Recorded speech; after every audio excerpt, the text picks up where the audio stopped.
18 տարեկան երեխան վերջին զանգը կանցկացնի բանտում։ Լուր նավետողը ԿՊԱ-կան պաշտոնյա Գարիկ Սարգսյանն է։ Դատարանի բակում ուշաթափվողը բանտում հայտնված 18-ամյա տղայի մայրը։ Ասում հա ջուր բերեմ, մի րոպե։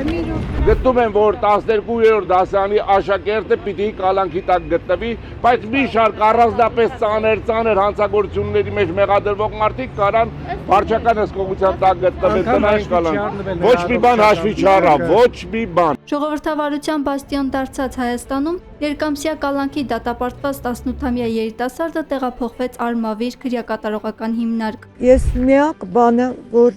ես հիմա իմ մտահոգությունը, իմ երեխայի առողջությունն է, իր կյանքն է, որ այս պայմանները իր առողջության ու կյանքի հետ անհամատեղելի են։ Ես դրա համար եմ խնդրել ու խնդրում եմ, որ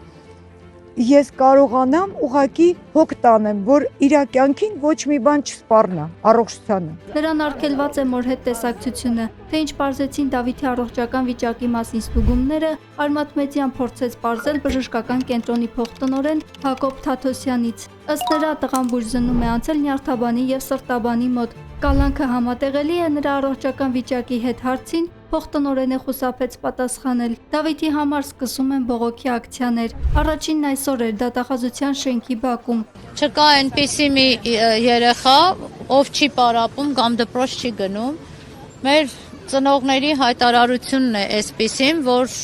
մենք ուզում ենք աշխատենք, մեր երեխեքն էլ ուզում են սովորեն, բայց մենք ուզում ենք, որ Դավիթը դուրսը լինի, ու մենք ամենօրյա ռեժիմով արդեն գալու ենք այստեղ կանգնենք դատախազության դիմաց։ Հիշեցնենք, որ Դավիթը իրավապահների ուշադրության կենտրոնում հայտնվեց Ծաղկազարդին Սուրբ Աննա եկեղեցում Նիկոլ Փաշինյանի հետ տեղի ունեցած միջադեպի պատճառով։ Միջադեպի մասնակիցներ նաև Դավիթի զույգ եղբայր Միքայելը, որի նկատմամբ 3 դատարանն ընտրեց խափանման միջոց 5 միլիոն դրամ գրավ եւ բացակայելու արգելք։ Բաժանորդագրվեք Արմաթ մեդիայի ալիքներին YouTube-ում, Facebook-ում, Instagram-ում եւ Telegram-ում։